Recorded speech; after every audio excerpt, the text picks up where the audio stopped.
সন্ধ্যাবেলা চায়ের সঙ্গে মুখরোচক কিছু খেতে ইচ্ছে করলে আলু আর সুজি দিয়ে দারুণ মুচমুচে এই মুখরোচক নাস্তাটি বানিয়ে নিতে পারবেন।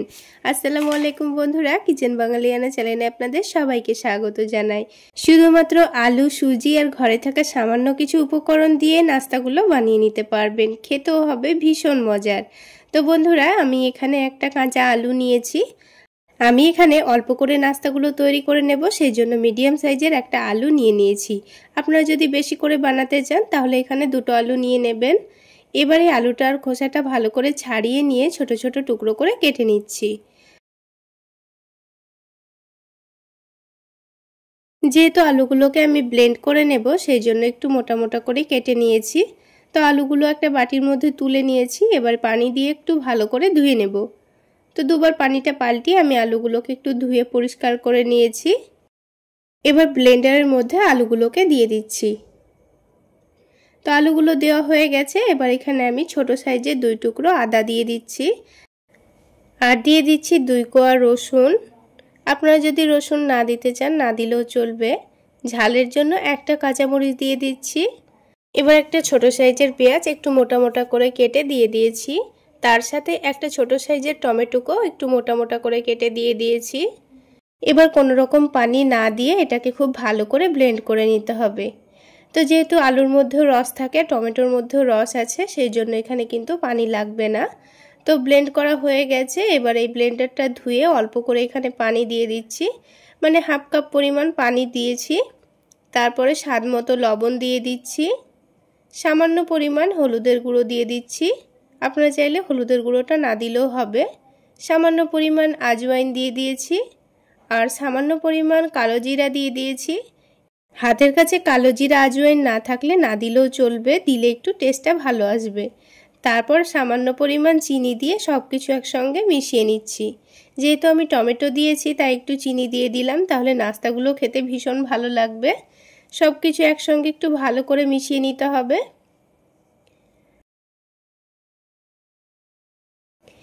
এবার এখানে মেজারমেন্ট কাপের হাফ কাপ পরিমাণ সুজি দিয়ে দিচ্ছি। তো নাস্তাগুলোর পরিমাণ যদি বাড়িয়ে নিতে চান তাহলে আলুর পরিমাণ বাড়িয়ে নিলে এখানে সুজির পরিমাণটাও বাড়িয়ে নিতে হবে।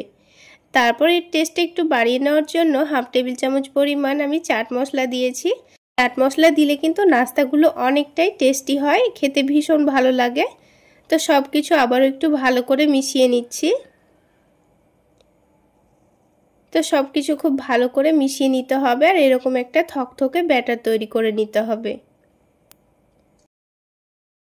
আপনারা দেখে নিশ্চয়ই বুঝতে পারছেন ব্যাটারটা কিন্তু পাতলা করে আমি তৈরি করিনি, একটু ঘন করেই তৈরি করে নিতে হবে। তো এবার এটাকে আমি রান্না করে নেব। সেই জন্য প্যানের মধ্যে 1 টেবিল চামচ পরিমাণ সয়াবিন তেল দিয়ে দিচ্ছি। এবার তেলটা হালকা গরম করে নিয়ে দিয়ে দিচ্ছি সামান্য পরিমাণ গোটা জিরা। তারপর দিয়ে দিচ্ছি সামান্য পরিমাণ সাদা তিল, আর দিয়ে দিচ্ছি সামান্য পরিমাণ মৌরি। এবার সব কিছুকে একটু নেড়েচেড়ে ভেজে নিতে হবে। গ্যাসের ফ্লেমটা লোতে রেখে কিন্তু এগুলোকে ভেজে নিতে হবে, তা না হলে পুড়ে গেলে খেতে কিন্তু ভালো লাগবে না। তো 2-1 মিনিট ভেজে নেওয়ার পর এবার এই ব্যাটারটাই তেলের মধ্যে দিয়ে দিচ্ছি। অবশ্যই এখানে গ্যাসের ফ্লেমটা লোতেই রাখবেন, তা না হলে কিন্তু সুজিটা নিচে থেকে লেগে যেতে পারে। যেহেতু সুজির মধ্যে পানি দিলে পানিটা খুব তাড়াতাড়ি টেনে নেয়, তাই কিন্তু গ্যাসের ফ্লেমটা লোতে রেখে এটাকে অনবরত নাড়াচাড়া করে নিতে হবে। আর 2 থেকে 3 মিনিটের মধ্যেই দেখবেন পানিটা কিন্তু খুব সুন্দরভাবে টেনে নিয়েছে, দিয়ে এটা একটা ডোয়ের মতো হয়ে গেছে। তো দেখুন কিছুক্ষণ নাড়াচাড়া করার পর কিন্তু ডোটা অনেকটাই শুকিয়ে এসছে। তো এই সুজি আলুর মিশ্রণটা যতক্ষণ না পর্যন্ত শক্ত একটা ডো তৈরি হচ্ছে ততক্ষণ এটাকে অনবরত নাড়াচাড়া করে নিতে হবে। আর অবশ্যই গ্যাসের ফ্লেমটা লোতেই রাখতে হবে, তা না হলে কিন্তু এটা নিচে থেকে লেগে যেতে পারে। তো কিছুক্ষণ নাড়াচাড়া করার পর দেখুন এটা কিন্তু অনেকটাই শক্ত হয়ে গেছে, মানে অনেকটাই আঠালো একটা ডো তৈরি হয়ে গেছে। তো এবার এই ডোটাকে নামিয়ে রাখলেও কিন্তু ঠান্ডা হওয়ার পর এটা আরও অনেকটাই শক্ত হয়ে যাবে।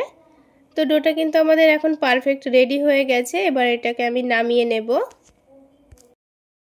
তো ডোটাকে একটা মিক্সিং বোলের মধ্যে আমি নামিয়ে একটু চারিদিকে ছড়িয়ে ছড়িয়ে দিচ্ছি, তাহলে ডোটা কিন্তু খুব তাড়াতাড়ি ঠান্ডা হয়ে যাবে।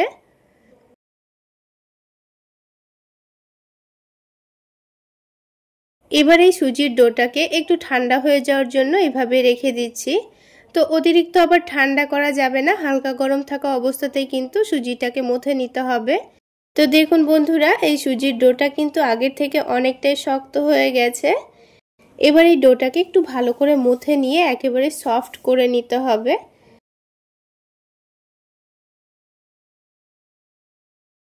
একটু ভালোভাবে মথে নেওয়ার পর এই ডোটা থেকে আমি 3টা মতো লেচি কেটে নিচ্ছি। একটু বড় বড় করে লেচিগুলো কেটে নিয়েছি। তারপর এই লেচিগুলোকে হাতের তালুতে একটু ভালো করে ঘুরিয়ে ঘুরিয়ে সফট একটা বল তৈরি করে নিতে হবে। তো দেখুন একটা লই কিন্তু আমাদের তৈরি করা হয়ে গেছে। এবার এটাকে আটার মধ্যে একটু ভালোভাবে কোট করে নিচ্ছি। এবার মোটা করে একটা রুটি বেলে নিতে হবে। তো আমার বেলার সুবিধার জন্য আমি এখানে আটা ব্যবহার করেছি, চাইলে আপনারা এমনিও বেলতে পারেন। তো দেখুন একটু মোটা করে আমি একটা ছোট করে রুটি তৈরি করে নিয়েছি। এবার নাস্তাগুলো আপনারা যত বড় করে তৈরি করতে চাচ্ছেন কিংবা যেমন শেপ দিতে চাচ্ছেন সেইভাবেও নাস্তাগুলো তৈরি করে নিতে পারেন। তো আমি একটা গ্লাসের সাহায্যে এভাবে করে কেটে নিচ্ছি, তাহলে কিন্তু খুব সহজেই নাস্তাগুলো তৈরি করে নেওয়া যাবে। তো একটা রুটি বেলে নেওয়ার পর 3টা নাস্তা কিন্তু আমাদের তৈরি করা হয়ে গেল। ঠিক একইভাবে আবারও আমি একটু মোটা করে রুটি বেলে নেব। তো আমি এখানে ছোট ছোট করে নাস্তাগুলো কেটে নিচ্ছি, চাইলে আপনারা পরোটার সমান করেও নাস্তাগুলো কেটে নিতে পারেন। তো আবারও আমি একটা মোটা করে রুটি বেলে নিয়েছি, ঠিক একইভাবে নাস্তাগুলো কেটে নিচ্ছি। তো এক্সট্রা যেটা থাকছে সেটা থেকেও কিন্তু আমি পরে নাস্তাগুলো তৈরি করে নেব।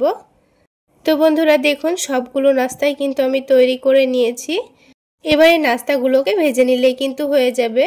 বন্ধুরা এইভাবে তৈরি করে নিয়ে আপনারা বাচ্চাদের স্কুল টিফিনেও কিন্তু বানিয়ে দিতে পারেন। এবার প্যানের মধ্যে পরিমাণ মতো সয়াবিন তেল দিয়ে দিচ্ছি। তেলটা একটু ভালোভাবে গরম করে নেব, তারপর একটা একটা করে নাস্তাগুলো দিয়ে দেব। তো এখানে যতটা পরিমাণ নাস্তা তেলের মধ্যে দেওয়া যাচ্ছে ততটা পরিমাণ দিয়ে দিয়েছি। এবার এই নাস্তাগুলোর যখন একদিকে হালকা কালার চলে আসবে তখন এগুলোকে উল্টে দিতে হবে। তো প্রথমে গ্যাসের ফ্লেমটা বাড়িয়ে রাখলেও কিন্তু এই নাস্তাগুলোর যখন দুই দিকে হালকা কালার চলে আসবে তখন গ্যাসের ফ্লেমটা লোতে রেখে একটু ভেজে নিতে হবে, তাহলে নাস্তাগুলো কিন্তু অনেকটাই ক্রিস্পি হবে। আর দুই দিকে যখন খুব সুন্দর একটা কালার চলে এসছে তখন আমি একটা একটা করে নাস্তাগুলো তুলে নিচ্ছি। তারপর একটু ভালোভাবে তেলটা ঝরিয়ে নিতে হবে। তো তেলটা ঝরিয়ে নেওয়ার পর এবার আমি নাস্তাগুলোকে তুলে নেব। তো আপনারা আওয়াজ শুনেই বুঝতে পারবেন নাস্তাগুলো কতটা ক্রিস্পি হয়েছে। তো বন্ধুরা ঠিক একইভাবে আমি বাকি নাস্তাগুলোকেও ভেজে নেব। তাহলে বন্ধুরা আজকের এই নাস্তা রেসিপি যদি আপনাদের ভালো লেগে থাকে তাহলে অবশ্যই একটা লাইক শেয়ার করে দেবেন। আর আমার এই সহজ রেসিপিগুলো যদি ইউটিউব চ্যানেল থেকে দেখে থাকেন চ্যানেলটি সাবস্ক্রাইব করে দেবেন, আর ফেসবুক পেজ থেকে দেখে থাকলে পেজটি ফলো করে দেবেন। তো দেখুন বন্ধুরা সবগুলো নাস্তাই কিন্তু আমি ভেজে নিয়েছি, আর আওয়াজ শুনেই বুঝতে পারছেন নাস্তাগুলো কতটা মুচমুচে হয়েছে। এবার আমি নাস্তাগুলোকে টমেটো সসের সঙ্গে পরিবেশন করে নিচ্ছি। আর একটা নাস্তা আমি আপনাদের ভেঙেও দেখিয়ে দিচ্ছি। নাস্তাগুলো উপর থেকে যতটা মুচমুচে হয় ততটাই নরম, খেতে কিন্তু দারুণ টেস্টি হয় বন্ধুরা। চাইলে একবার হলেও এই রেসিপি ফলো করে বানিয়ে খেয়ে দেখতে পারেন, খেতে দারুণ টেস্টি হয়।